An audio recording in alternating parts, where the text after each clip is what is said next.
Bonjour, bon après-midi et bonsoir à chacun d'entre vous, chacune d'entre vous. Je suis vraiment très heureuse de vous accueillir pour la deuxième partie du webinaire sur les approches des meilleures pratiques pour la transition des soins en établissement, au-delà de l'institutionnalisation, partie 2. Il est de mon grand plaisir de vous souhaiter la bienvenue à cette conversation particulièrement importante sur comment appliquer de meilleures pratiques pour aller au-delà de l'institutionnalisation. J'aimerais vous parler tout d'abord de ce que le CCIA est. Le CCIA est l'initiative la plus récente de l'UISG qui a débuté en 2020, qui vise à soutenir les religieuses, surtout les femmes, pour pouvoir lire les signes de l'époque et pouvoir fournir la meilleure aide possible aux enfants. Et nous travaillons dans le secteur des soins et nous faisons partie du mouvement catholique et nous croyons fermement que les enfants doivent être nourris par l'amour et le soin de leur famille. Ensemble, nous essayons de fournir l'aide familiale et reconnaître les meilleures pratiques pour rencontrer les besoins des orphelins et des enfants vulnérables. Et donc, durant notre premier webinaire en novembre, nous avons essayé de comprendre pourquoi nous devons passer de la prise en charge institutionnelle à la prise en charge familiale en accordant une attention particulière aux trois piliers du mouvement Catholic Care for Children. Aujourd'hui, nous allons écouter trois conférencières qui partageront avec nous ce que ça veut dire que de pouvoir offrir des soins, la réforme des soins et comment nous allons pouvoir passer d'une prise en charge institutionnelle à une prise en charge familiale. Les intervenants d'aujourd'hui sont très spéciales parce qu'elles sont toutes les trois très impliquées de différentes façons dans le processus de réforme des soins au sein du mouvement Catholic Care for Children, soins catholiques pour les enfants. Et je souhaite un accueil chaleureux à Dr. Janestik Twikiridze, qui est professeur au département du travail social et d'une administration sociale à l'Université de Makerere en Ouganda, à Sœur Euphrasia Mazika, directrice du programme national du mouvement Catholic Care for Children en Ouganda, et également à Sœur Delvin Mukwana, qui est responsable du programme du mouvement Catholic Care for Children au Kenya. Nous sommes donc très privilégiés de pouvoir les accueillir parmi nous aujourd'hui. Et donc, nous allons maintenant commencer notre programme en évoquant les bénédictions de Dieu sur nous. Nous allons nous rappeler que nous sommes en présence de Dieu. Il s'agit d'un moment spécial, tandis que nous prenons le temps d'examiner nos ministères, car tant de choses s'effondrent, tant de choses sont en mouvement. Donc, il s'agit de temps particulier pour pouvoir examiner ce qui est réellement essentiel et ce que on nous appelle à examiner. Qu'est-ce qu'on s'attend de nous maintenant? Certainement, on nous demande d'éveiller notre imaginaire religieux. Nos charismes et les signes des temps nous orientent pour les réponses à nos questions qui sont « Que devons-nous faire et comment ?»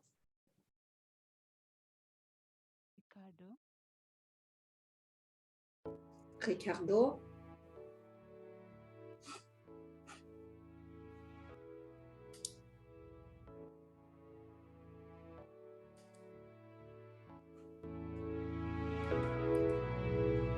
Who can separate us now? Qui peut nous séparer? Qui peut nous séparer maintenant?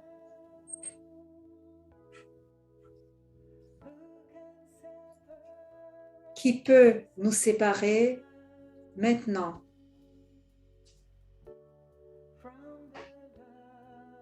De l'amour de Dieu.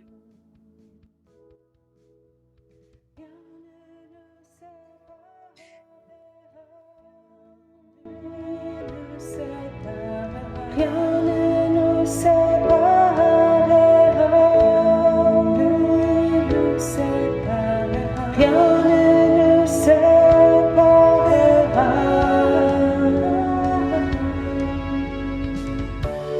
de l'amour de Dieu.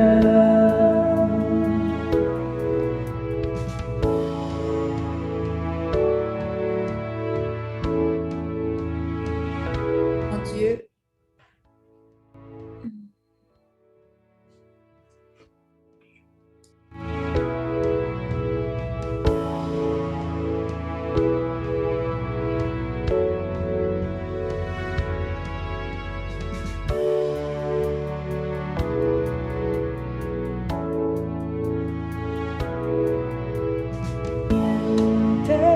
Ci separerà,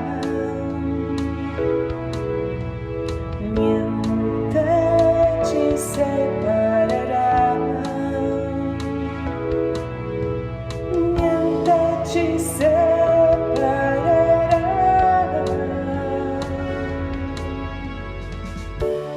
dall'amore di Dio. Nada nos separará,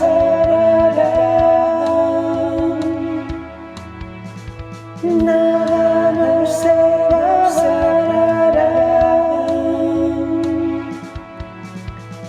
nada nos separará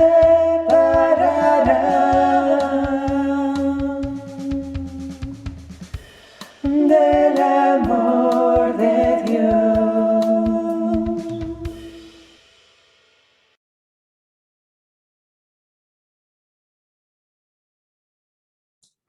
Now I invite Maintenant, je vais inviter Sœur, la secrétaire générale du ISG à prendre la parole. Sœur Pat est notre modératrice pour la programmation d'aujourd'hui. Sœur Pat, à vous la parole.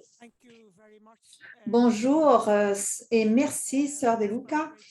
C'est un plaisir pour moi que de modérer cette séance et de pouvoir donner suite à cette merveilleuse prière. Rien ne nous sépare de l'amour de Dieu. Le programme de CCIA est un programme très important pour l'USG. Il s'agit d'une invitation qui s'adresse à toutes les sœurs à travers le monde afin de pouvoir diriger et être dirigeante de la réforme des soins institutionnels. Et tel qu'on l'a dit, nous allons écouter les témoignages de 3 personnes très spéciales qui sont des dirigeantes au niveau des soins. Il s'agit d'une réforme qui a pris ses débuts, son essor initial en Afrique et qui a réseauté. Nous avons appris à travers de nos échecs passés, en particulier au niveau des soins institutionnalisés, et nous lisons les signes de notre époque et nous sommes conscients des changements qui sont en train de s'effectuer dans ce secteur au niveau mondial. Aujourd'hui, je vais modérer ces 3 excellentes intervenantes et je vous demande, tandis que vous écoutez, de prendre des notes sur ce qui vous a vraiment frappé afin que nous puissions avoir une période de questions-réponses très enrichissante. Et je serai très ferme en ce qui concerne les horaires parce que nous avons 3 intervenantes et je vais leur allouer 3 minutes je vais les aviser 3 minutes avant la fin de leur temps alloué afin qu'elles puissent terminer, conclure leur présentation. Parce que je crois que la période de questions est importante. Et notre première intervenante est Dr. Janestik Tuirize. qui est professeure au département de travail social et d'administration sociale à l'université Makerere en Ouganda. Elle détient un doctorat en travail social et en développement social. Et avant sa carrière d'enseignante et de chercheuse, elle a travaillé comme analyste du développement de l'enfant auprès de Compassion Internationale en Ouganda. Elle a également effectué des recherches et a publié de nombreux articles dans le domaine de la garde et de la protection des enfants, du travail social professionnel en Afrique et de l'indigénisation du travail social, du genre et des droits de l'enfant. Elle fournit aussi des services de conseil aux organisations axées sur l'enfance pour renforcer leur travail. Elle a également travaillé en étroite collaboration avec l'Association des religions en Ouganda dans leurs efforts de réforme de la garde d'enfants depuis 2015. Et elle est actuellement elle co-dirige actuellement les efforts pour faire passer les programmes de garde d'enfants catholiques de la prise en charge institutionnelle à la prise en charge communautaire. Et depuis 2017, la Dr. Tui Kiritz soutient Catholic Relief Services for Children dans le cadre des efforts visant à renforcer les systèmes de protection de l'enfance en Ouganda. Je sais que Dr. Junistic va nous aider à comprendre quel est le continuum de soins pour les enfants et de quelle façon ceci se relie aux soins alternatifs. Et donc, je me réjouis à l'avance d'écouter votre présentation, Dr. Junistic.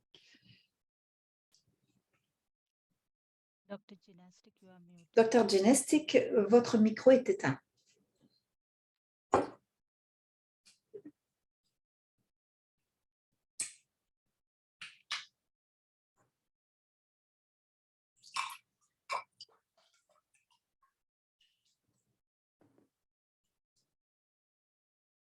Can you tell Ricardo?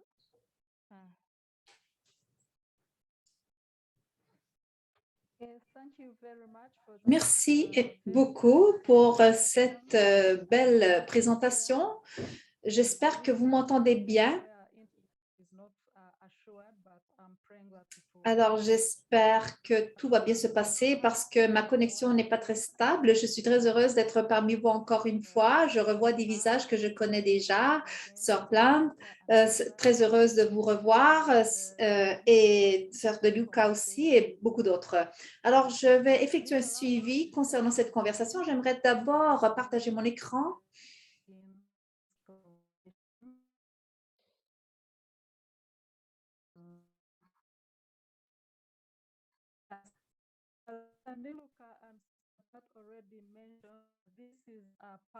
Alors, il s'agit de la deuxième partie de notre conversation sur le soin au-delà de l'institutionnalisation et j'espère que plusieurs d'entre vous ont déjà participé à la première séance concernant les explications qui ont été fournies. Et la présentation d'aujourd'hui élabore le concept de continuum de soins et au niveau des soins alternatifs et des réformes. Et nous sommes engagés au continuum de soins ainsi que afin de pouvoir offrir les meilleurs soins possibles aux enfants. Et depuis 2020, le CC a fait une charte et nous pouvons voir que les enfants peuvent être remis en famille ou être placés dans des environnements qui ressemblent à des familles. Et si des soins résidentiels sont nécessaires, on doit assurer qu'ils soient de haute qualité et le plus bref possible. Et nous avons aussi la Convention des Nations Unies qui a fourni des directives concernant les soins alternatifs des enfants. Et deuxièmement, nous nous basons sur des recherches qui ont été effectuées sur les besoins des enfants et aussi sur les mandats bibliques concernant le besoin des enfants d'être élevés au sein de leur famille. Et donc, cette présentation inclut une observation sur qu'est-ce que ça veut dire un continuum de soins. Qu'est-ce que ce continuum constitue et qu'est-ce que le contrôle d'accès dans le continuum de soins? Comment pouvons-nous empêcher la séparation des enfants de leur famille en renforçant les familles? Et qu'est-ce que ça implique, le renforcement des familles?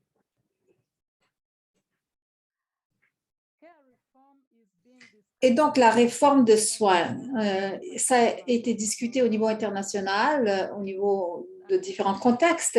Et ce contexte souligne le besoin de pouvoir fournir des soins de haute qualité aux enfants. Et la réforme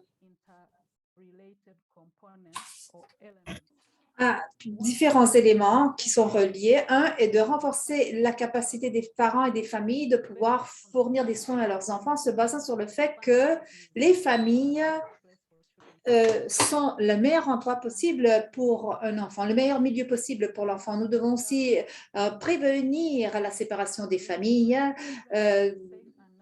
et nous devons pouvoir fournir des soins appropriés, alternatifs si nécessaire.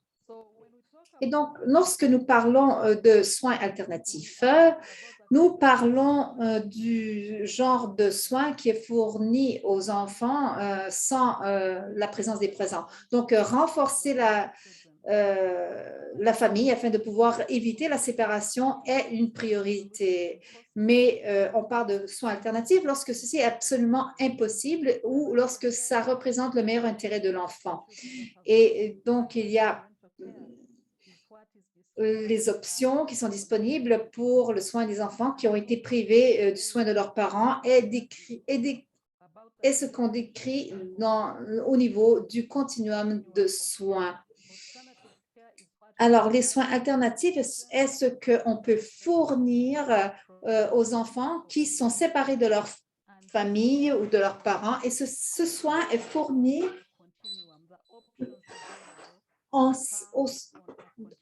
à même un continuum. Il y a des options qui sont offertes au niveau d'un continuum qui commence à partir de la famille. Comment pouvons-nous définir le continuum de soins?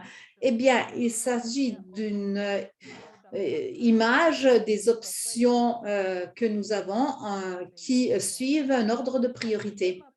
Alors, j'ai établi une illustration générique afin de pouvoir élaborer davantage sur ce que je veux dire lorsque je parle du continuum de soins.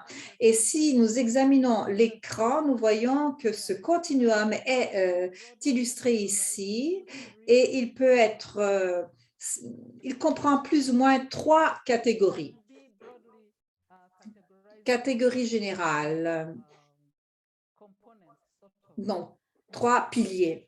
Alors, nous avons la prévention de la séparation, tout d'abord, qui se réfère à des interventions qu'on peut conduire afin de pouvoir s'assurer que l'enfant ne sera pas séparé de sa famille, mais dans le cas où il y a une séparation, il y a une deuxième phase qui s'appelle intervention d'urgence. Et il s'agit quand même d'une intervention qui est orientée aux familles. Et on a le 3e pilier qui est justement les soins qui sont orientés à des familles à long terme. Alors, le premier mandat des gouvernements et des autres parties prenantes qui s'occupent d'enfants vulnérables est de faire tout ce qui est possible pour garder les enfants dans des familles qui sont sûres et protectrices. Et ceci est considéré comme une action de prévention au niveau des soins des enfants. Et l'effort doivent être axés sur la prévention de la désintégration et de la séparation des familles. D'autres risques, tels que l'abandon des enfants par des mères adolescentes ou d'autres parents en détresse, tels que ceux qui ont été abusés sexuellement et qui ne veulent pas garder leurs enfants, doivent être identifiés et traités à travers des interventions de prévention au niveau communautaire.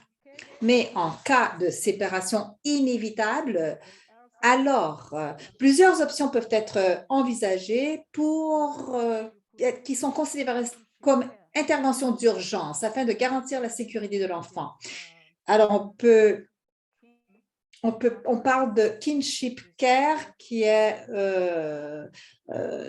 placer un enfant auprès d'un parent prochain qui est disponible pour des soins de courte durée. Une autre option est une famille d'accueil à court terme. Et il s'agit d'arrangements qui requièrent une préparation adéquate. Mais c'est également considéré une intervention d'urgence parce qu'on se soucie du besoin de sécurité et de protection de l'enfant et de favoriser son intégration sociale.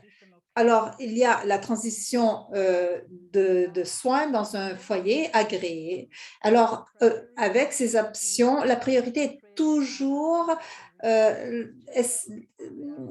que nous essayons de pouvoir favoriser la réintégration, la réunification de l'enfant avec sa famille. Ceci n'est pas possible, il y a des options à long terme qui sont à considérer.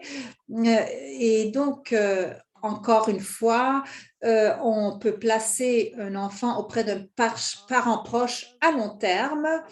Alors,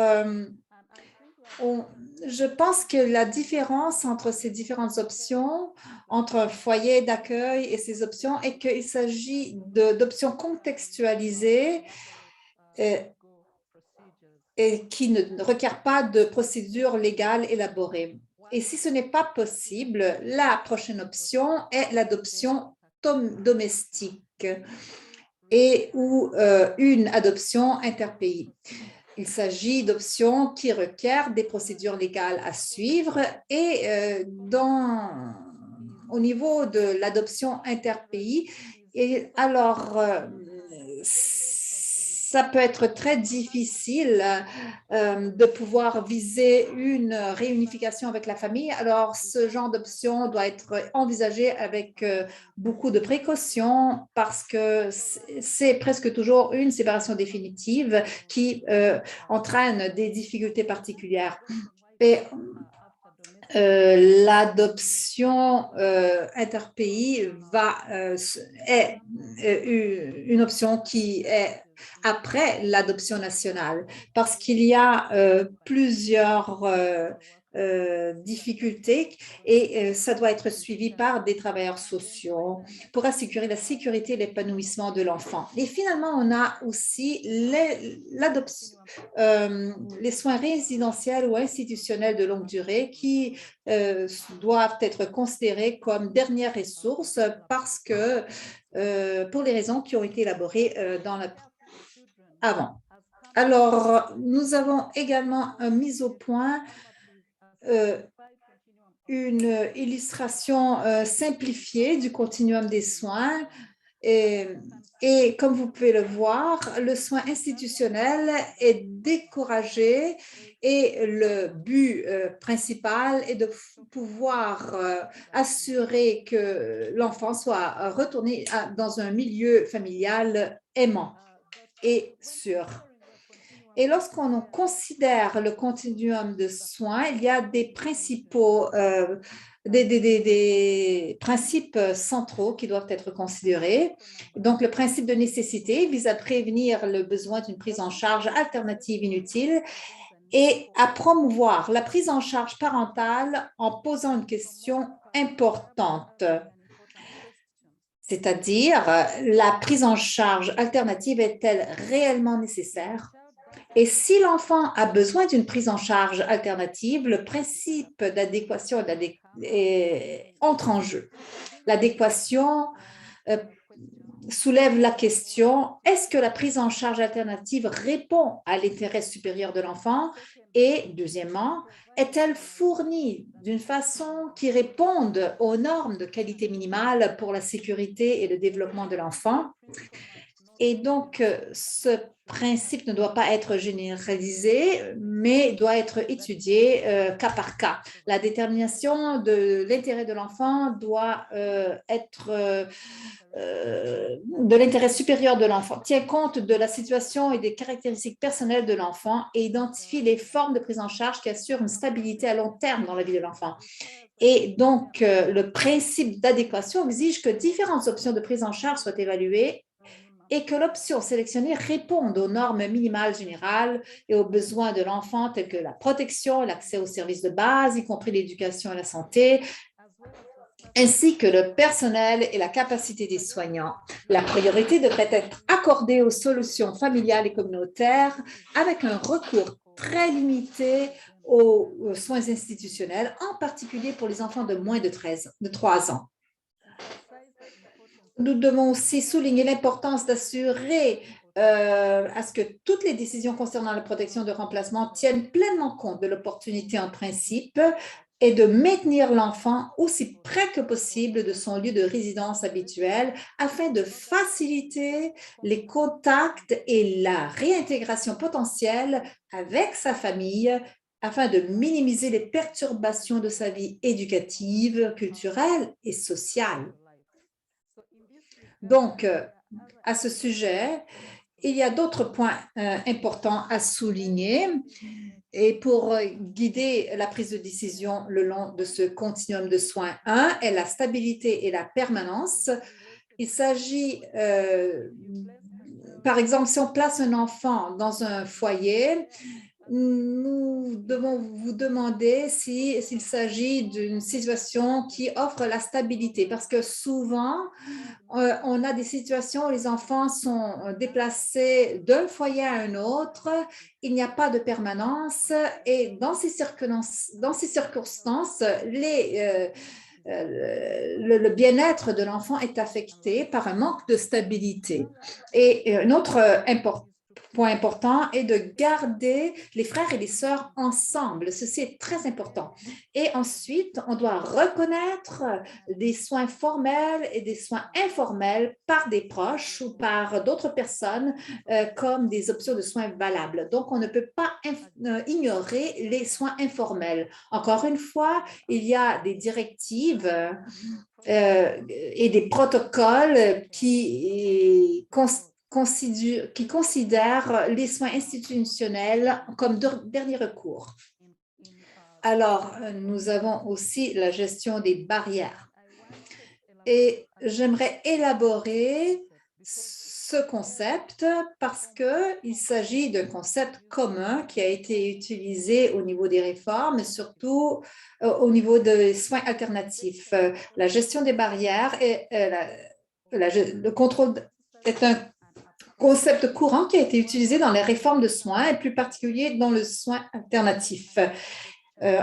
C'est le processus d'évaluation de la nécessité et de l'adéquation de la prise en charge selon la situation de l'enfant. Et donc, on doit prendre des décisions appropriées pour s'assurer que l'enfant ne finira pas par obtenir des soins inappropriés dans des établissements de soins formels. Donc, la gestion des barrières, le contrôle d'accès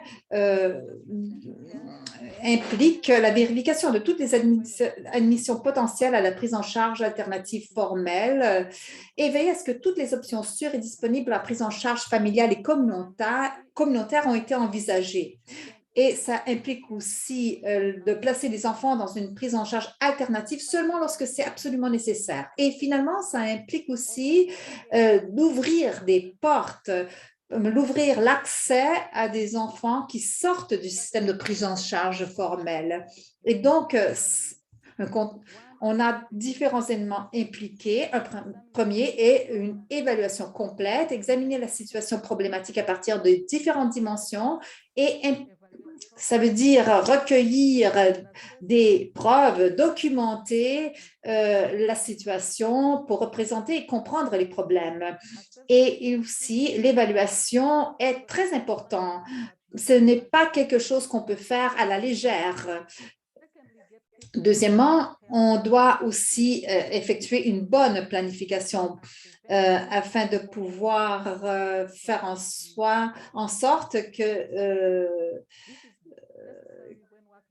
pour les enfants qui sont à risque, ça veut dire que lorsqu'on travaille avec les familles pour assurer des soins adéquats à domicile et ainsi éviter une entrée inutile dans une prise en charge alternative formelle. Parce que notre objectif est toujours la réunification avec la famille. Il ne faut pas s'oublier. Et donc, on a des processus où les enfants sont placés en soins institutionnels et il y a un protocole de réunification qui a été planifié à partir du début. Alors, ces familles ont été tracées facilement, ils sont contactés facilement et peuvent être et la porte est toujours ouverte, l'accès est toujours ouvert à la réunification de cette façon-là. Ensuite, on a aussi l'examen des placements qui ont déjà été pris en charge. Et un autre élément important est un système de gestion des informations qui nous permet d'effectuer un suivi adéquat et de mieux informer nos décisions qui sont prises à différentes étapes. Et nous devons aussi renforcer les systèmes communautaires et les structures communautaires pour prévenir les abus et la séparation des enfants de leur famille. Et il y a aussi des fournitures de services essentiels aux familles pour les aider à prendre soin de leurs enfants et à prévenir la séparation. Alors ça aussi, ça fait partie des opérations de contrôle d'accès, des bonnes pratiques. Alors, puisque nous avons souligné l'importance de renforcement de la famille et de l'importance d'éviter la séparation, nous devons maintenant parler du renforcement de la famille. Alors, le renforcement de la famille, ça peut s'effectuer à deux niveaux, au niveau familial et au niveau communautaire également.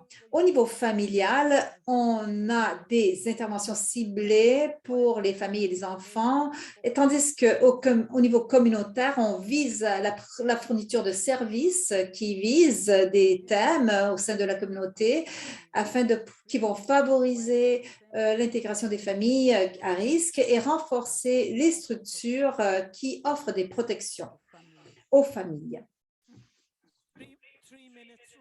Alors, il reste 3 minutes à l'intervention de Sœur Genestic. D'accord. Et alors, il y a des exemples d'intervention communautaire, surtout dans des situations de pauvreté, inclut aussi la fourniture de services formels qui vise aussi la sensibilisation et ce qui est une des choses les plus importantes au niveau familial est d'avoir un système de gestion des cas qui est robuste.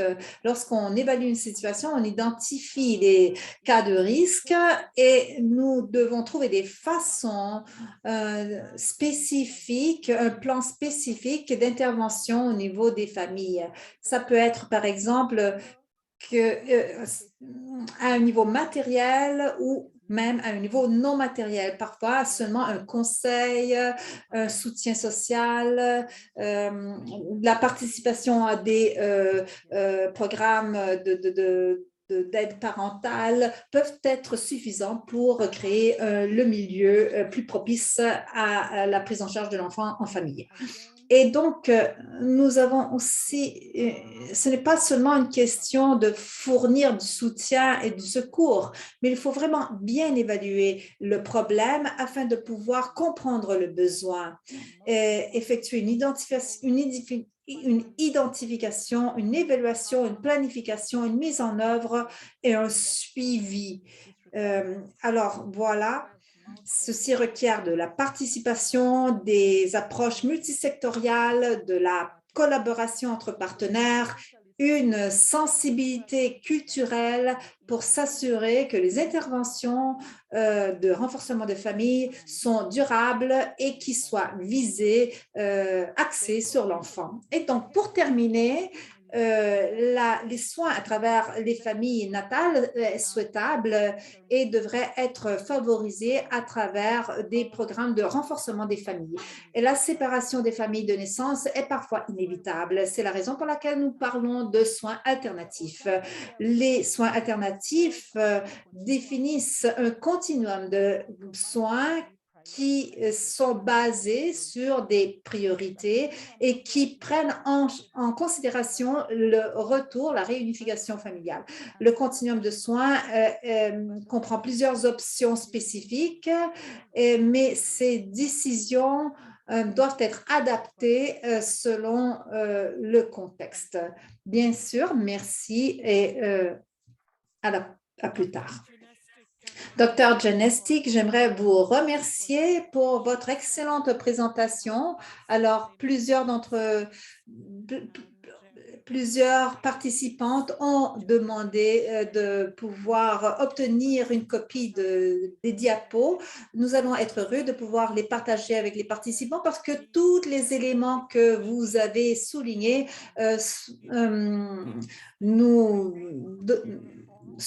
invite à la réflexion. Vous avez parlé de différentes options de soins alternatifs lorsque les soins familiaux ne peuvent pas être assurés. Et toujours en soulignant le besoin, la nécessité de viser une réunification familiale. Vous avez parlé des principes. Est-il nécessaire?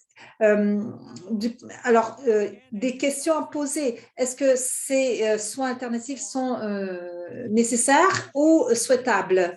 Et aussi, vous avez parlé de comment nous allons prendre des décisions, comment ces décisions doivent être réévaluées à chaque étape et qu'on doit ouvrir nos portes, ouvrir l'accès afin de pouvoir renforcer les familles et toujours à travers des évaluations et toujours à travers une gestion cas par cas des besoins individuels de l'enfant et selon le contexte spécifique. Et donc, je suis particulièrement grée et heureuse d'avoir pu profiter de cette belle et excellente présentation qui est axée sur les enfants. Alors, il y a beaucoup d'appréciation. Les diapos seront donc partagés avec tous les participants. Si vous avez des questions que vous souhaitez adresser à Sœur Janestic, à Dr. Janestic, veuillez les noter et on en tiendra compte lors de notre période questions-réponses. Nous allons passer maintenant à notre deuxième intervenante qui est Sœur Euphrasia Mazika qui aura droit à 15 minutes pour compléter sa présentation. Elle appartient à l'Institut religieux des filles de Sainte-Thérèse de l'Enfant de Jésus. Elle est directrice du programme national de Catholic Care for Children en Ouganda. Il s'agit d'un programme sous l'égide de l'Association des religieuses en Ouganda. Et donc, elle coordonne le travail fait par les religieux, sœurs et frères, qui ont le charisme de s'occuper des enfants vulnérables dans les institutions. Et avec l'introduction des réformes de soins, l'accent est désormais mis sur la transition vers des soins familiaux ou de type familial. Elle coordonne et supervise 44 établissements ou programmes de garde d'enfants à travers le pays, à travers l'Ouganda. Elle détient une maîtrise en gestion de services de santé, une licence en administration et gestion de l'Université des martyrs de l'Ouganda à Nkosi. Elle détient également un certificat en protection de l'enfance. Elle a donc 23 ans d'expérience en le travail administratif, dont 16 passés travailler avec les communautés dans le domaine des services aux enfants vulnérables. Donc, elle va maintenant partager avec nous comment les sœurs en Ouganda ont commencé leur cheminement au niveau des réformes de soins et des défis auxquels ils font face et de quelle façon ils les ont surmontés. Donc, nous nous réjouissons de pouvoir écouter l'intervention de sœur Euphrasia. Merci.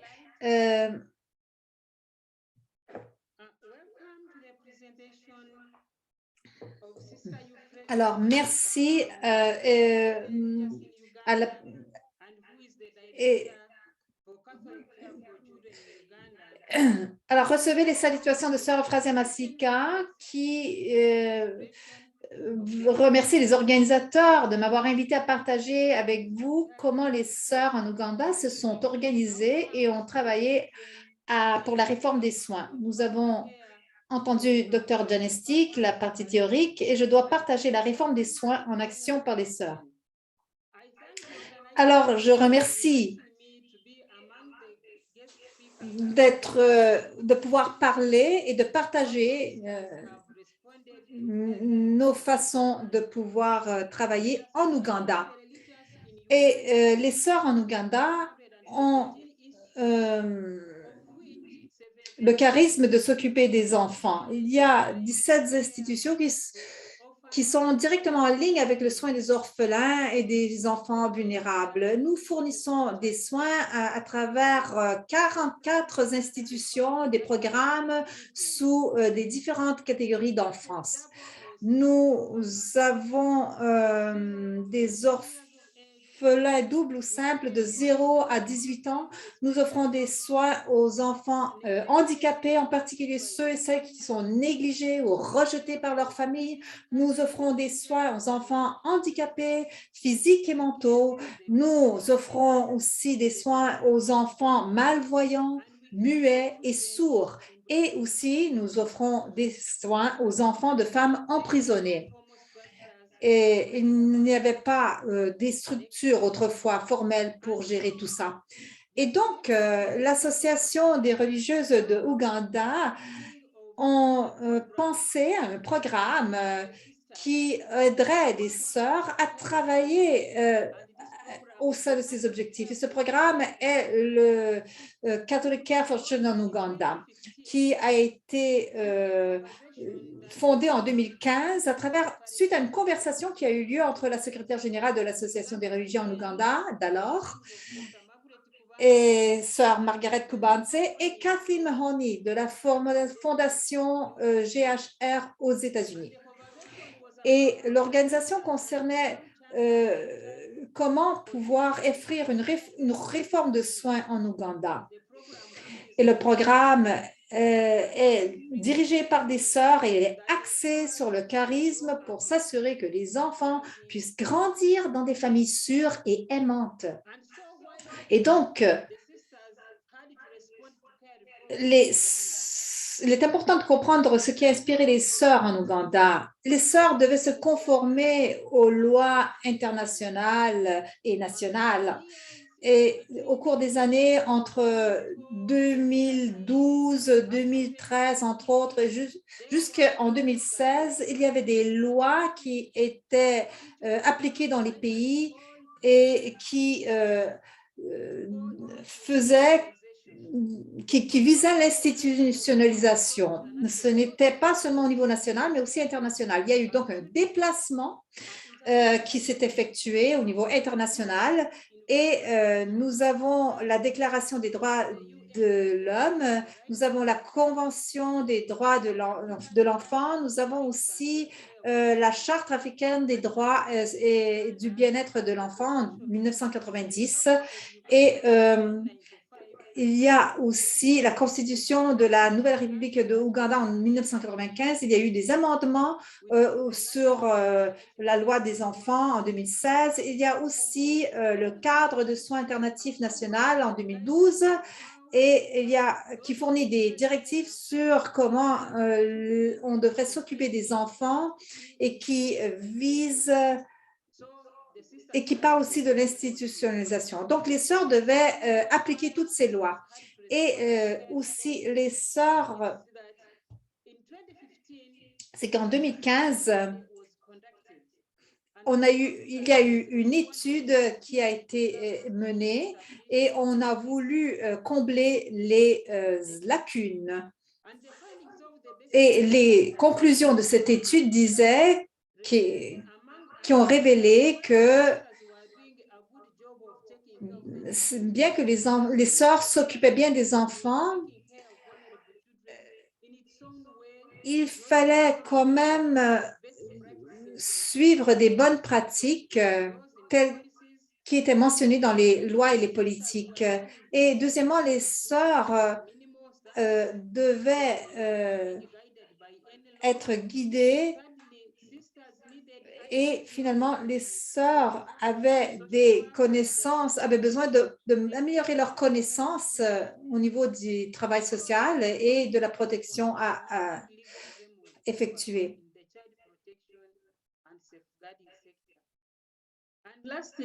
Et finalement, il y avait eu une forte augmentation du nombre d'orphelins de 36 à 600 en 20 ans. Et donc,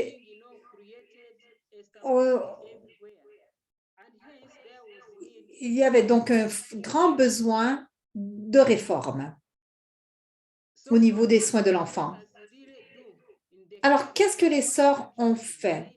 Quelles ont été leurs actions? Premièrement, j'aimerais mentionner que les réformes qui incluent les lois, les directives, les politiques qui entouraient la question de l'institutionnalisation avaient exclu les sœurs parce qu'il y avait eu des institutions qui certaines institutions résidentielles de garde d'enfants existaient depuis plus de 30 ans. Et donc, vous pouvez imaginer que les sœurs ne pouvaient pas facilement accepter la transition vers la prise en charge familiale ou communautaire. Elles sentaient que leur charisme était compromis. Et donc, les sœurs de secrétariat de l'Association des religieux en Ouganda ont été le fer de lance du mouvement vers la réforme de soins. Et donc, elles ont pu donner suite à la résistance qu'effectuaient certaines sœurs à changer leur façon de faire.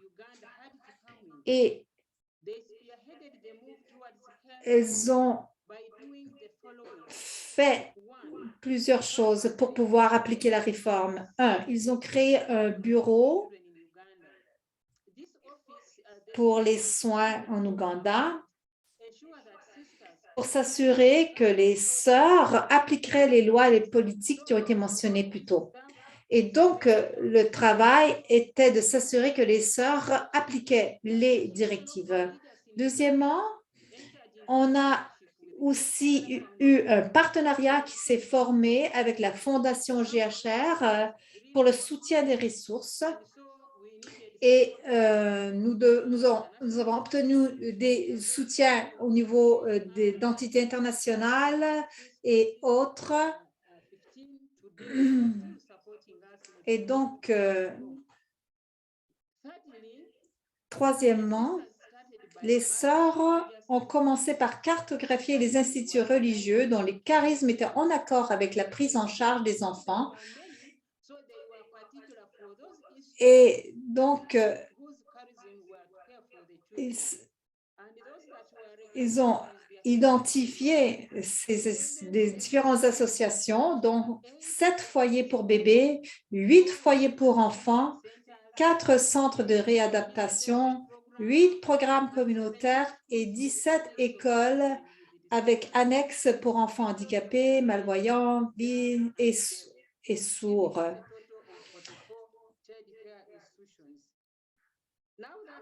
Maintenant que nous savions qu'il y avait des institutions, nous devions communiquer à ces institutions les réformes qui devaient être appliquées.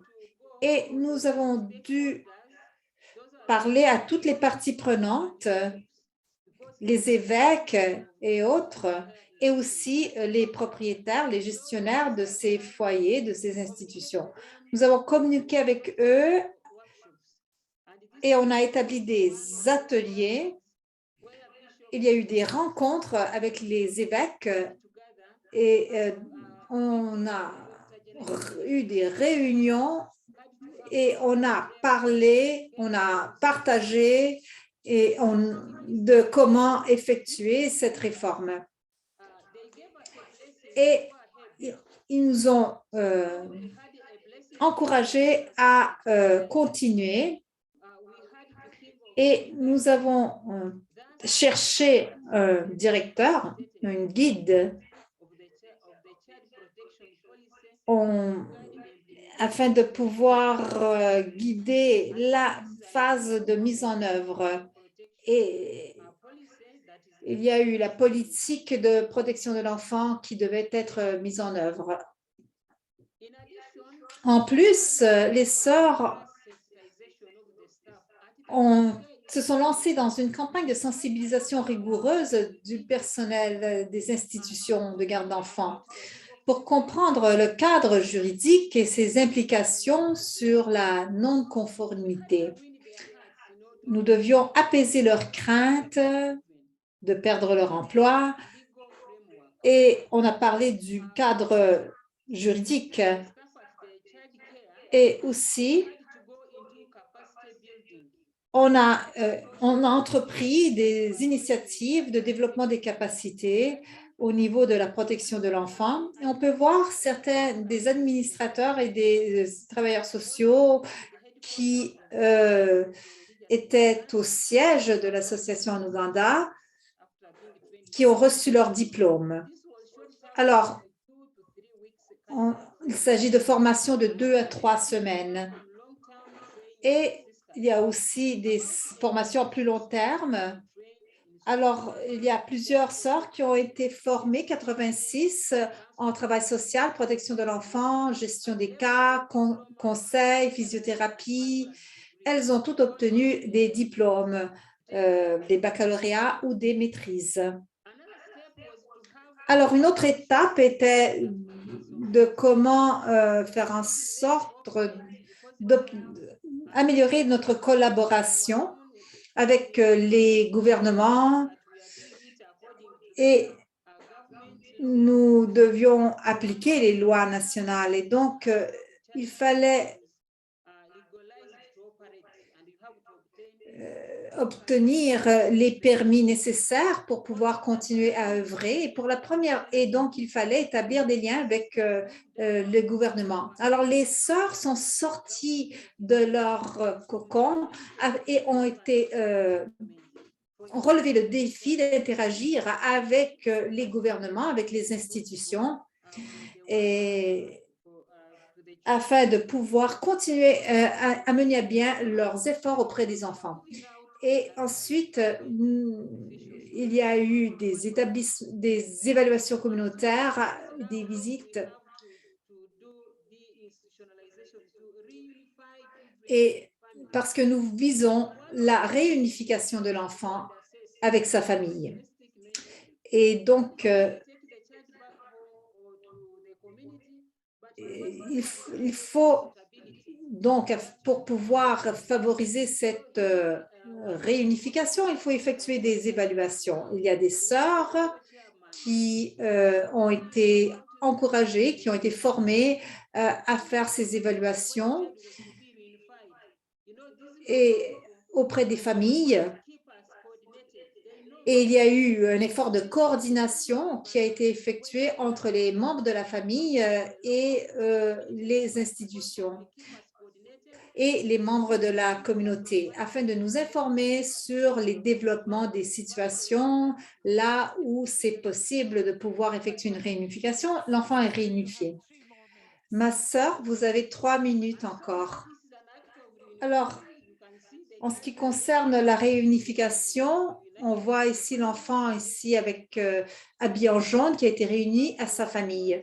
Alors ensuite, lorsque l'enfant est déplacé, nous devons également effectuer une évaluation et donner des conseils. Alors voilà, c'est une des activités des sœurs.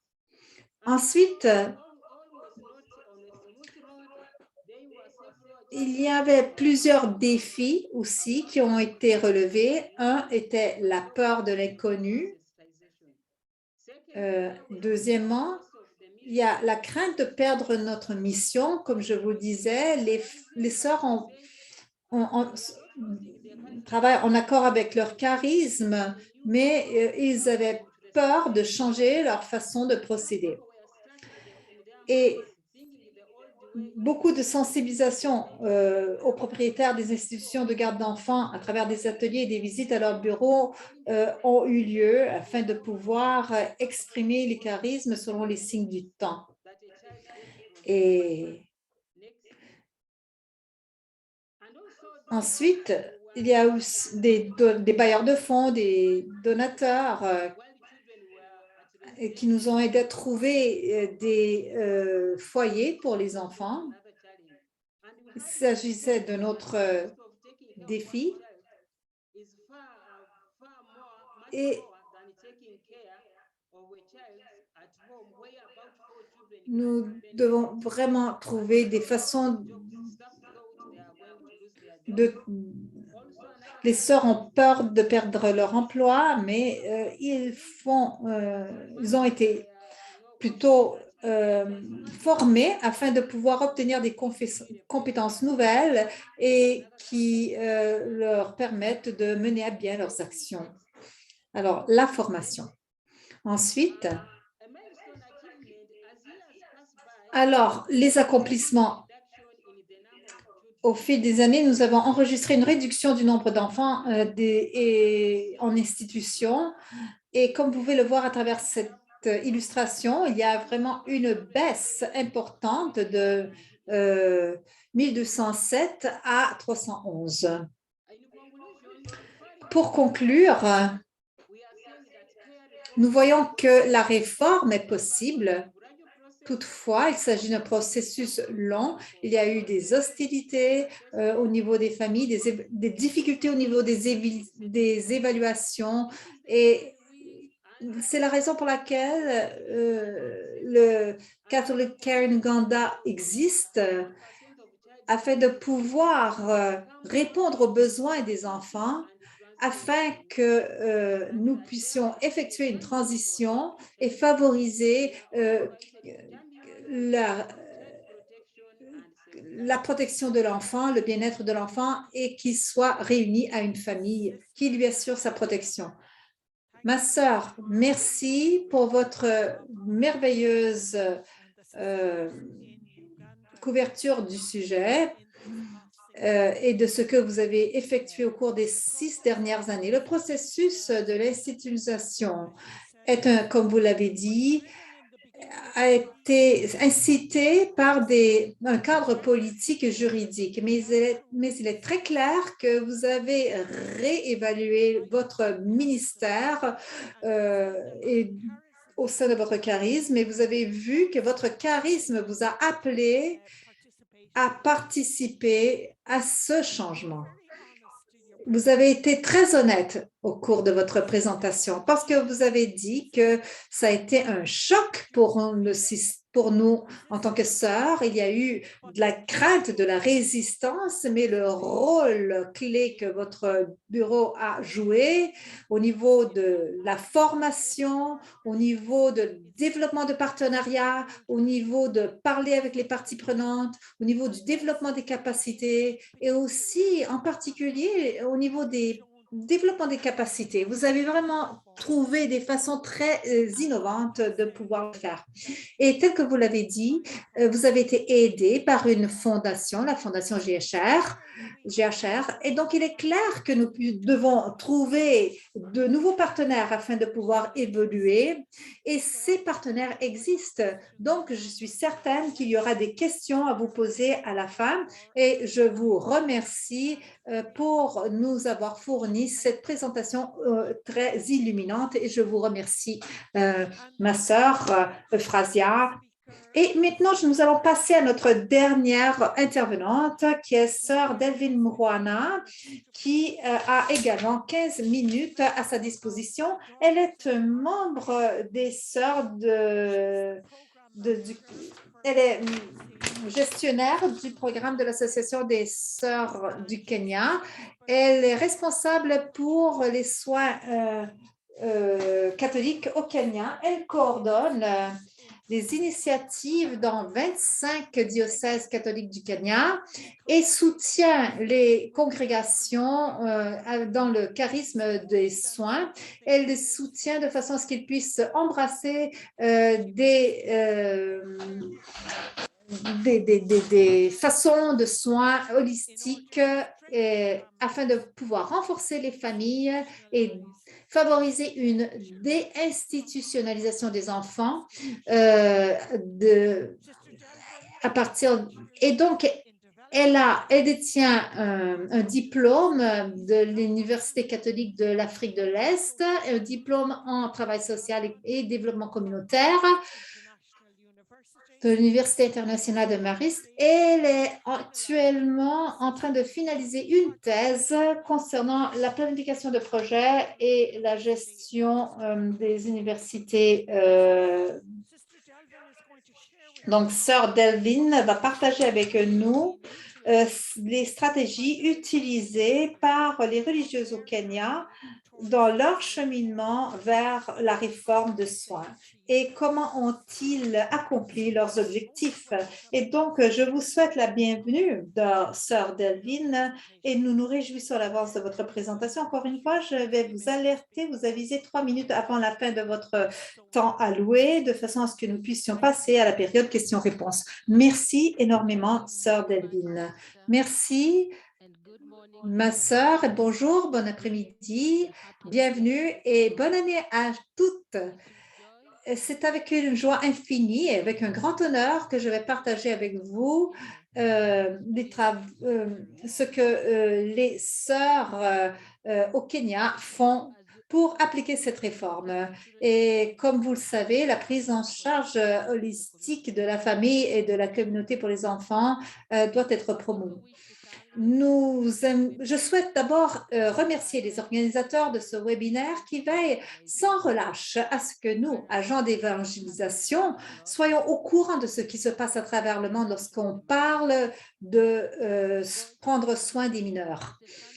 Et en tant que famille de bonne volonté, animée de foi, nous voulons parcourir ce chemin ensemble. Et donc, nous, au Kenya, nous sommes chanceux parce que notre gouvernement est à l'avant-garde au niveau des réformes.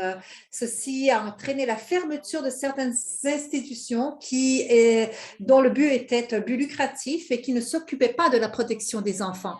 Et donc, on nous a permis de renouveler les certificats d'inscription de 2017 à 2021 l'an dernier. Et ce n'est qu'à partir de l'année dernière que le gouvernement a commencé à renouveler les certificats d'enregistrement en appliquant des restrictions pour s'assurer que les institutions de soins pour les enfants étaient des centres temporaires de transit afin que les enfants puissent retourner à leur famille. Ceci a été le biais du gouvernement et qui a lancé un appel à tous les acteurs du service de l'enfance. Alors, l'association des sœurs au Kenya est née à une époque où il y avait beaucoup de confusion, à savoir s'il fallait fermer ou continuer à offrir les services pour les enfants. Et en mai 2018, notre équipe de direction, dirigée par Kathleen Mahoney et Dan Lawyer de la Fondation GHR, ont une conversation sur le charisme des sœurs en matière des réformes de soins. Et la conversation a donné naissance aux soins catholiques pour les enfants au Kenya, le CCCK, qui a vu plusieurs religieuses à travers un organisme national ouvrir la voie à des réformes de la prise en charge. Et nous avons parlé avec 141 institutions de soins qui étaient fondées ou dirigées par des sœurs, des prêtres ou des diocèses. Et pour AOSK et CCCK, nous avons proposé des stratégies qui nous aident à poursuivre les réformes de la prise en charge défendues par nos charismes. Alors, nous avons créé une synergie de soins et l'Association des sororités du Kenya a réalisé une enquête sur le nombre d'institutions catholiques qui prennent soin des enfants, où elles se trouvent et quel type de vulnérabilité adressent-elles, à savoir s'ils opéraient aussi selon les normes minimales de soins. Et on a invité tous les supérieurs, y compris les supérieurs généraux, les supérieurs provinciaux, les supérieurs régionaux, et à présenter les résultats et à planifier la voie à suivre pour les réformes des soins au sein des congrégations au Kenya. On a fait un atelier de 2 jours qui avait pour but de changer le cœur et l'esprit de nos supérieurs. Et oui, en effet, ça s'est effectué parce que sans la bénédiction de nos supérieurs, il n'y avait rien qui pouvait être fait auprès de nos sœurs. Ceci nous a confirmé que les changements peuvent avoir lieu, mais seulement si les cœurs et les esprits sont convertis. Alors, nous avons développé une charte de protection de l'enfant, une politique, et avec le soutien de la Fondation GHR et nos partenaires fondateurs qui nous ont aidés à développer nos politiques pour la protection de l'enfance. Ceci était pour nous aider les sœurs aider nos sœurs à œuvrer dans un contexte juridique sain. Et on a développé des politiques afin que toutes les congrégations, tous nos affiliés du Kenya puissent participer pour aider les congrégations qui n'avaient pas développé leur propre politique. Et donc, il y a 24 congrégations qui ont reçu de l'aide afin de pouvoir développer la politique par l'aide du programme du CCCK. Alors, c'était important pour pouvoir appliquer un cadre juridique correct. Nous avons aussi rapproché les administrateurs des institutions catholiques de soins de charité. On parle d'administrateurs de services sociaux, travailleurs sociaux et autres. Ceci nous a permis de partager les défis des institutions de soins catholiques et la voie à suivre aussi. Et le rassemblement nous sert toujours de plateforme pour permettre d'affronter nos peurs, nos défis et de favoriser la réalisation de nos objectifs, de promouvoir et réaliser des soins familiaux et communautaires. Alors, il y a une mise à l'échelle, une exploration de nouvelles opportunités qui sont effectuées. D'autres stratégies est la formation des sœurs et des communautés. Alors, à partir de notre enquête de base, nous avons vu que certaines de nos sœurs étaient des administratrices dans plusieurs foyers ou orphelinats et n'avaient pas reçu une formation spécifique concernant la protection des mineurs. Et parmi ces administratrices, très peu avaient été formées comme travailleuses sociales et la majorité n'avait pas eu de formation spécifique professionnelle et se contentaient de répondre à leur charisme. Alors, en examinant les exigences établies par le gouvernement et la dynamique du monde au niveau holistique, on a vu qu'il fallait adopter des réformes. Nous avons donc inscrit 39 sœurs en travail social à l'Université catholique d'Afrique de l'Est et 24 ont reçu des formations dans l'accompagnement psychospirituel intégratif. Ceci a aidé les sœurs à avoir une perspective plus large sur les réformes des soins, les compétences, les connaissances acquises grâce à l'éducation qui renforce leurs compétences et leur confiance dans leur capacité à bien travailler auprès des mineurs et de travailler mieux et de faire plus afin de pouvoir aussi favoriser la réunification avec les familles. Ceci les a également aidés à comprendre leur rôle en tant qu'agents d'évangélisation de la foi et de l'apostolat familial, afin de pouvoir faciliter et promouvoir le développement de l'enfant dans un milieu familial. Ceci est un droit universel pour tous les enfants. Nous avons également formé 20 personnes composées de sœurs et de laïcs comme formateurs de formateurs dans différentes communautés. Ceci nous a aidé à atteindre des personnes en les sensibilisant à la parentalité positive, en les sensibilisant à l'importance des soins familiaux et aux droits des mineurs. Il s'agit plus précisément d'aider à changer la mentalité des gens dans les communautés, savoir que et afin, au niveau des communautés, la mentalité doit changer parce que chaque fois qu'un enfant est identifié dans le village comme vulnérable, la première chose à faire est d'évaluer s'il y a un réel besoin de séparer l'enfant de sa famille ou non.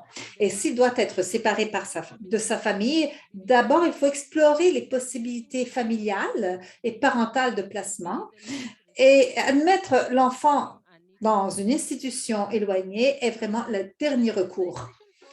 Et avec les forums de sensibilisation et de formation à la base, les institutions de soins catholiques influencent la façon dont les administrateurs locaux traitent les cas d'enfants. Et finalement, les familles sont prêtes à assumer leurs responsabilités en élevant leurs proches. Alors, une autre stratégie était également de sensibiliser les sœurs et les communautés. Alors, on a ressenti le besoin d'embarquer toutes les sœurs dans la réforme de la prise en charge. En effet, toutes les sœurs, d'une façon ou d'une autre, entrent en contact avec les enfants. Par exemple, les sœurs qui servent au niveau du catéchisme dans une paroisse donnée, une sœur qui est infirmière et qui travaille dans un hôpital, une sœur qui enseigne dans une école, par exemple, ou une sœur qui est animatrice dans une mission pontificale. Alors, toutes ces sœurs n'ont pas d'institution d'accueil caritative, mais elles doivent faire partie intégrante des réformes parce que ce sont elles qui vont orienter ces enfants pour l'admission dans ces institutions d'accueil, ainsi que ce sont également elles qui vont visiter et nourrir ces enfants. Et pour ces raisons, le CCCK a veillé à ce qu'elles soient sensibilisées à la protection de l'enfance. Également, elles servent dans les communautés. Elles ont donc la responsabilité à aider leur communauté et à désapprendre, à établir un changement d'esprit et à adopter de nouvelles façons d'agir. Jusqu'à présent, on a atteint plus de 3000 personnes au niveau des communautés, y compris les enfants. Alors, une autre stratégie a été également d'offrir des visites de soutien Alors, on considère les visites comme l'une des principales activités stratégiques pour soutenir les enfants et les donateurs en transit. Alors, les visites nous aident à créer un rapport avec les institutions, à comprendre où elles en sont en termes de réforme de soins et à superviser, à savoir si elles fonctionnent selon les normes et si elles sont enregistrées par le gouvernement, si elles réintègrent les enfants en temps utile sans prolonger leur séjour inutilement. Alors, les visites nous donnent également l'occasion de partager et d'apprendre avec ceux qui travaillent dans les institutions et d'encourager à adopter les soins familiaux et communautaires. Ma sœur, vous avez 3 minutes encore. Nous avons donc visité 54 sur 141 établissements jusqu'à maintenant et nous poursuivons ces visites. Une autre stratégie est le développement d'une base de données pour les institutions de soins des enfants, pour promouvoir les meilleures pratiques et évaluer les progrès. Nous avons développé une base de données en ligne afin de pouvoir obtenir la documentation nécessaire. Et on utilise aussi des outils approuvés par le gouvernement qui ont été incorporés dans le système afin de pouvoir faciliter la bonne gestion en cas d'admission et pour favoriser la sortie. Le système d'aide s'applique aux travailleurs sociaux, aux administrateurs, et afin de pouvoir suivre les progrès, et améliorer notre planification, mobiliser des ressources également. Et jusqu'à maintenant, 78 sur 141 établissements de soins catholiques affiliés à l'AOSK et CCCK utilisent ces bases de données en ligne pour pouvoir prendre leurs décisions, assurer leurs soins. Enfin, la mobilisation de ressources est fort importante et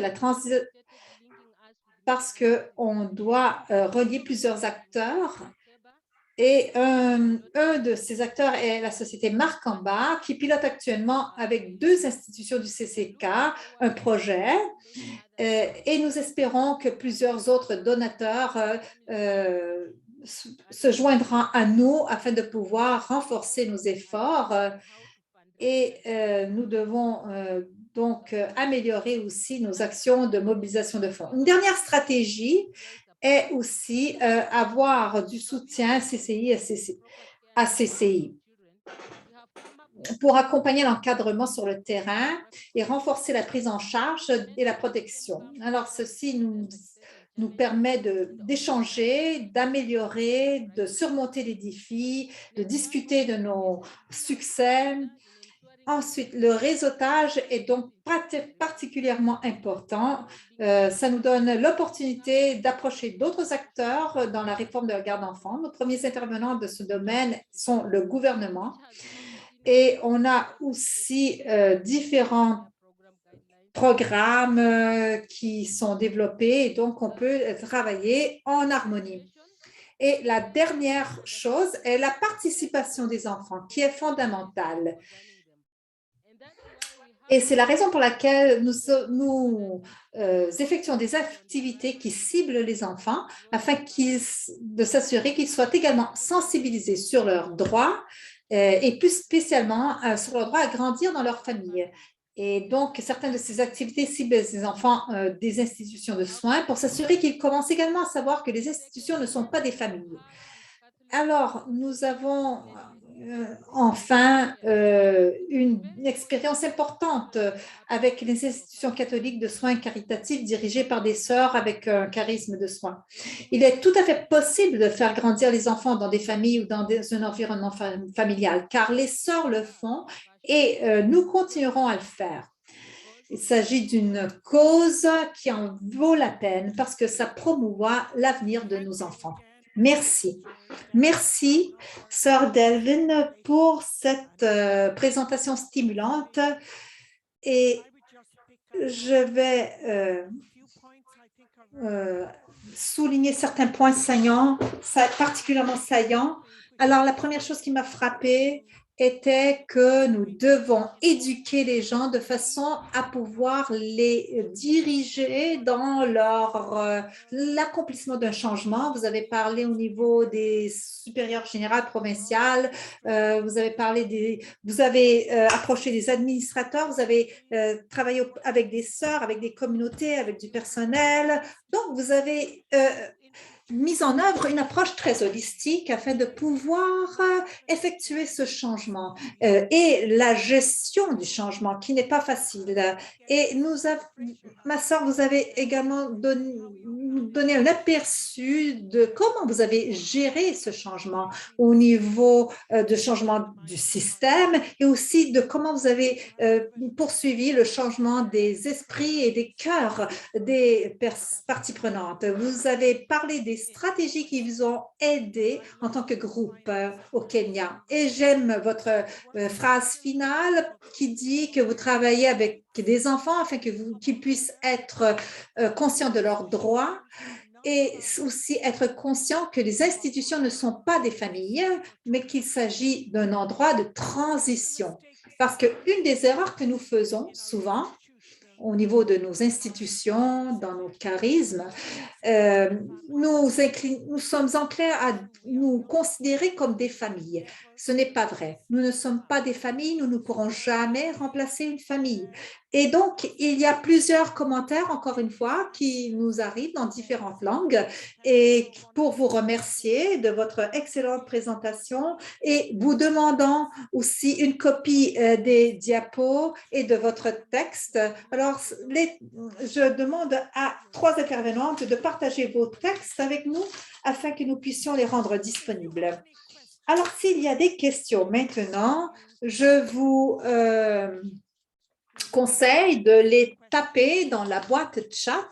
Il nous reste quelques minutes, 10 minutes pour les questions. Donc, si vous avez des questions à poser, veuillez le faire dans la boîte chat. Nous allons en tenir compte et demander au présentateur d'y répondre. Alors, question.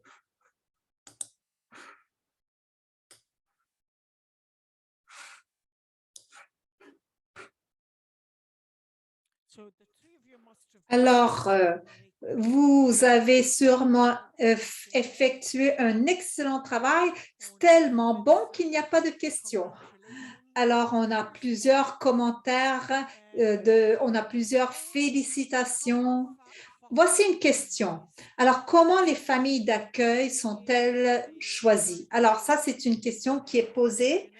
Je vais la poser à Dr. Janestik. Dr. Janestik, voulez-vous répondre à cette question sur comment on choisit les familles d'accueil? Alors, merci beaucoup pour cette question. Alors, premièrement, les familles d'accueil, eh bien, il s'agit d'un processus. Il s'agit d'un processus qui doit être géré avec délicatesse, qui implique une demande. Il faut faire une demande officielle afin d'être recruté en tant que famille d'accueil. Ensuite, on est évalué. Il y a un mécanisme de bonne diligence qui est appliqué. Une fois qu'on a été recruté et enrôlé dans un programme de foyer, on doit subir une formation en tant que famille d'accueil. Et c'est lorsqu'on a terminé cette formation, seulement après cette formation, un enfant peut-il être placé auprès de cette famille d'accueil. Il y a ensuite un suivi qui est effectué.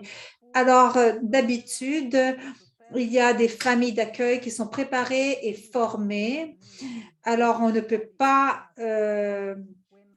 faire ça n'importe comment. On doit vraiment s'assurer que les familles d'accueil ont reçu la formation nécessaire. Il y a un commentaire ici qui est adressé à Sœur Delvin. Quelqu'un a dit il y a des questions dures qui ont été posées et auxquelles on a fait face afin de pouvoir effectuer cette transition. Alors, j'aimerais que vous puissiez répondre à ce commentaire. Oui, alors je vais y répondre, bien sûr. La première chose qu'on a fait est d'approcher tous les supérieurs afin de pouvoir lancer une conversation. Et vous savez, notre vie est très hiérarchisée. Alors, on doit suivre cette hiérarchie. Mais afin de pouvoir effectuer toute action au niveau religieux, il y a donc, il faut respecter cette hiérarchie. Alors, ce qu'on s'est dit, c'est qu'on doit approcher tous les dirigeants et nous devons premièrement parler avec eux si on veut qu'il y ait un découlement vers le bas. Parce qu'il y aura, ça n'a pas été facile parce qu'il s'agissait du charisme. Le charisme n'est pas quelque chose qu'on peut changer. C'est le travail de l'Esprit Saint. Mais comment pouvons-nous convaincre les congrégations qu'on ne change pas le charisme, mais simplement on doit changer notre façon d'appliquer le charisme? Alors, il fallait se rappeler qu'on n'était pas des mères biologiques, même si on les aime, on n'est jamais une mère biologique. Et donc, on ne peut jamais... il y avait plusieurs questions à affronter, qui ont été affrontées, et c'était difficile. Alors, certaines personnes n'acceptaient pas. Ils disaient, mais qu'est-ce que vous nous dites? Mais à la fin, on a trouvé un accord et on a décidé ensemble que c'est vrai, on est peut-être tous des mères, mais on n'est pas des mères biologiques. On peut avoir des enfants, ce sont tous nos enfants, mais c'est une autre sorte de maternité. Alors, c'est comme ça qu'on a pu procéder. Merci beaucoup. Professeur, je vais vous poser une autre question. Phrasia. Alors, le travail, quelle sorte de mise en œuvre des gouvernements a été nécessaire pour pouvoir faire le lien entre les familles et les religieux? Pouvez-vous nous parler des partenariats entre les religieux, les gouvernements et les familles? Merci. Merci beaucoup, ma sœur et la personne qui a posé la question. Dans ma présentation, j'ai mentionné que nous sommes des religieux, nous ne travaillons pas de façon isolée et détachée des politiques gouvernementales et nous devons parler de réformes et nous devons appliquer les politiques gouvernementales nationales et nous ne pouvons pas nous refuser à ça. Et nous avons invité les sœurs et les différentes parties prenantes, les évêques, les supérieurs. Nous avons aussi invité la cime de la hiérarchie afin de pouvoir parler avec nos dirigeants. Nous avons dû collaborer parce qu'il n'y avait pas d'autres issues. C'était la seule façon de pouvoir continuer. Et donc, nous avons interpellé des administrateurs, des institutions, des foyers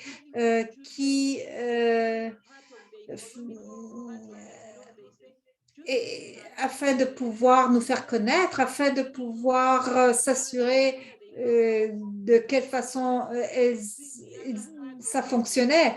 Et nous devions voir les deux côtés des choses. Il fallait examiner la partie socio-économique, qui est souvent une partie qui manque. Donc, il y avait un facteur convaincant et ça a été donné par des administrateurs gouvernementaux. On les a interpellés, on leur a demandé de parler avec nos supérieurs. Merci beaucoup. Il y a une très bonne question ici qui concerne la traite des êtres humains. Une question qui est posée à Dr. Janestic. Et dans le cas de traite, quelle est la phase de transition qui peut être appliquée, entendu le trauma? Alors, en fait, dans toutes les situations de trauma, de quelle façon nous allons procéder au niveau de la transition avant l'intégration? Il s'agit d'une excellente question. C'est une question qui n'a pas de réponse prédéfinie. Ça dépend vraiment du contexte, du cas spécifique. Et je sais que certaines organisations en Ouganda, où il y a des femmes, des filles et des enfants qui passent jusqu'à 6 mois à recevoir des préparations pour s'ajuster au trauma, à la situation et se réajuster pour pouvoir aussi s'assurer que lorsqu'ils seront réintégrés, il n'y aura pas de trauma ajouté par leur famille et leur contexte communautaire. Et donc, le but ultime est la réintégration, mais il y a beaucoup de travail à faire au préalable. Une autre question concerne la partie la plus difficile de notre ministère est de pouvoir renvoyer les enfants à leur famille. Ça peut être difficile de convaincre les familles. Pouvez-vous nous donner des suggestions sur comment convaincre les familles à reprendre les enfants en famille? Alors oui, effectivement, ça peut être très difficile et ça dépend, tel que Dr. Janestic l'a dit, ça dépend de la situation des enfants, de la famille. Il faut se rappeler qu'il s'agit d'un travail holistique. La famille doit être impliquée, l'enfant doit être impliqué, la communauté doit être impliquée, l'administration, le gouvernement doit être impliqué du niveau local à autre, dépendant de votre pays, de la façon dont ça procède. Et également, les sœurs qui sont dans la mission et qui sont dans la pastola doivent être impliquées. Alors, ceux qui ont participé au secours, etc. Alors, ce n'est pas un événement. Alors, il n'y a pas une formule qui fonctionne pour tous les cas, mais on a ce qu'on appelle des bonnes pratiques. Alors, on doit s'assurer que les principes sont suivis, sont appliqués dans l'intérêt suprême de l'enfant. Et nous devons nous assurer que même les conseils peuvent être traumatisants, recevoir des traitements. Alors, tous les enfants sont uniques et c'est la raison pour laquelle, lorsqu'on gère un cas, on doit toujours le gérer de façon individuelle parce que chaque enfant a ses propres besoins. Alors, ces besoins ne seront pas les mêmes pour tous les enfants. Et donc, certains dans des centres de secours peuvent passer 2 mois, 3 mois, 1 an, 3 ans dans un centre de secours. On ne sait pas. Mais il faut s'assurer que tout ce qui est fait dans l'intérêt suprême de l'enfant. Et donc, on doit préparer les familles. Est-ce que la famille est prête à accueillir? Est-ce que l'adoption est nécessaire? Alors, il y a un processus. Il y a différents processus. Il y a différentes lois. Ça change de pays en pays. Alors, les adoptions locales, les adoptions nationales, les adoptions internationales. Alors, c'est un processus, on doit être évalué, on doit être suivi, on doit être formé. Alors, si tout est bien suivi, alors on peut vraiment atteindre nos objectifs parce que il y a eu des adoptions qui ont été des histoires de réussite, des exemples de réussite, par exemple. Alors, merci beaucoup. Plusieurs des questions dans la boîte de chat se réfèrent à différents contextes spécifiques. Et je pense que vous répondez lorsque vous dites, mais en fait, il n'y a pas de réponse unique parce que chaque situation est unique. Il faut donc évaluer les situations en fonction de leur unicité.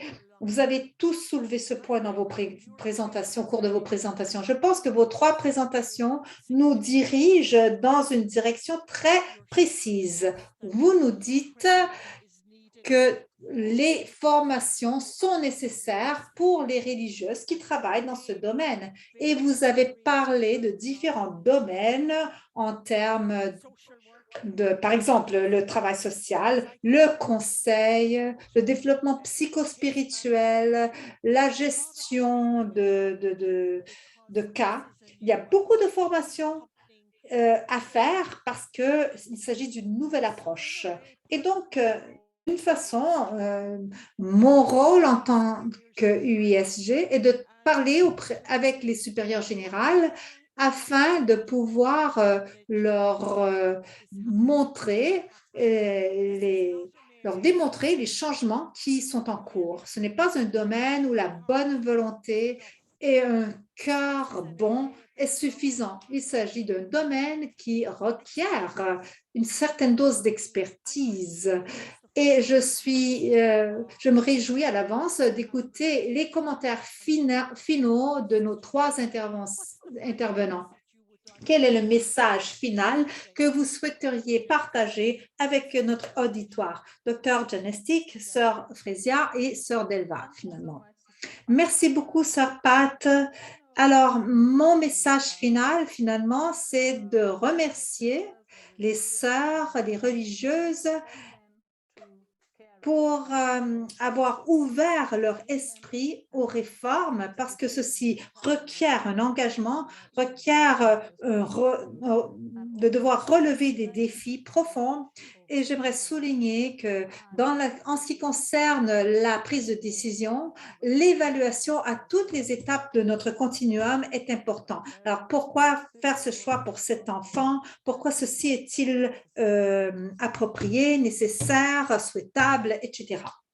Ceci pour chaque enfant, pour chaque situation. Merci, Sœur Pat. Merci à toutes pour votre écoute et vos questions. Alors, en ce qui me concerne, j'aimerais dire que le soin, la réforme est possible et que quelqu'un doit commencer en quelque part. Je me souviens qu'en 2015, lorsqu'on a commencé notre mouvement, on n'existait pas avant. Alors, ne craignez pas d'aller de l'avant. Ne craignez pas de faire le premier pas. Ne prenez pas d'établir des programmes et assurez-vous que chaque partie prenante soit impliquée. Vous n'y parviendrez pas si vous travaillez seul. Il faut vraiment ouvrir notre cœur, ouvrir nos bras, nos mains. Il s'agit d'un processus graduel, un processus graduel possible. Et donc, je vous invite tous et toutes à participer à cette transformation. En ce qui me concerne, je dois dire qu'on doit continuer cette conversation. Et c'est très possible, comme on l'a dit, on le fait, on l'a fait, on continue à le faire et on le voit à travers cette plateforme. Donc, on est en mouvement, on fait quelque chose déjà. Et donc, on doit se rappeler, tout et chacune, que tout est possible. Merci. Il y a un commentaire ici qui dit « Félicitations à l'Église et aux religieuses en Ouganda et au Kenya. Vous êtes des sources d'inspiration pour chacun d'entre nous. » Et ceci étant dit, et avec le soutien de professionnels et comme Dr. Janestik et d'autres, nous pouvons poursuivre notre cheminement. Le UISG, à travers son action de soins catholiques pour les enfants et son bureau mené par Sœur Meluka Pereira, travaille dans d'autres pays pour lancer ce processus de réforme. Et c'est à ce niveau que nous offrons des formations aux sœurs des congrégations qui sont impliquées. Et donc, c'est mon plaisir de redonner la parole à Sœur Meluka qui va clôturer l'événement d'aujourd'hui. Merci. Merci, Sœur Pat, pour votre excellente modération, comme d'habitude. Et merci aux trois aux intervenantes qui nous ont inspirés. Et nous sommes arrivés à la fin de notre programme d'aujourd'hui et nous avons offert des informations en 2 webinaires. Ce n'est peut-être pas suffisant pour certains d'entre nous, mais pour savoir tout ce qui est attrait à notre continuum de réforme. Il y a donc un programme de formation en ligne pour les religieuses qui décident d'accomplir une transformation et de changer leur méthodologie afin d'appliquer une transition de l'institutionnalisation aux soins en famille. Alors, nous sommes disponibles pour vous fournir les informations nécessaires à travers nos réseaux sociaux.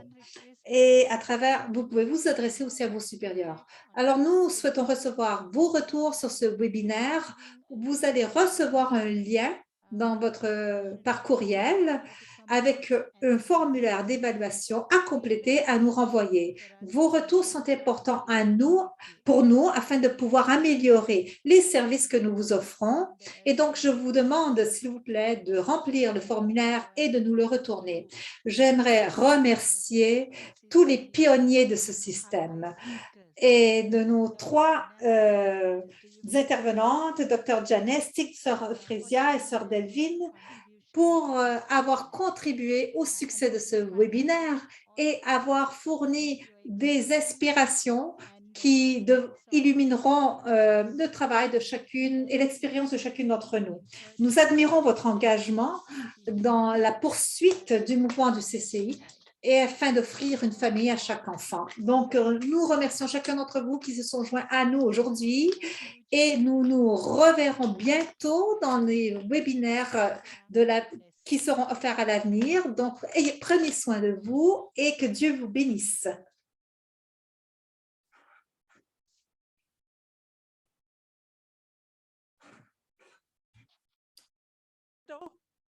Ricardo, you can open the microphone.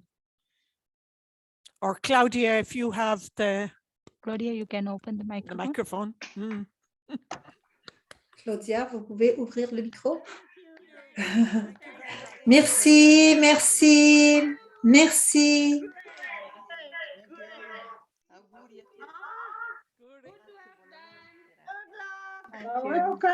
Ciao, ciao, ciao. Merci beaucoup. Ah, great.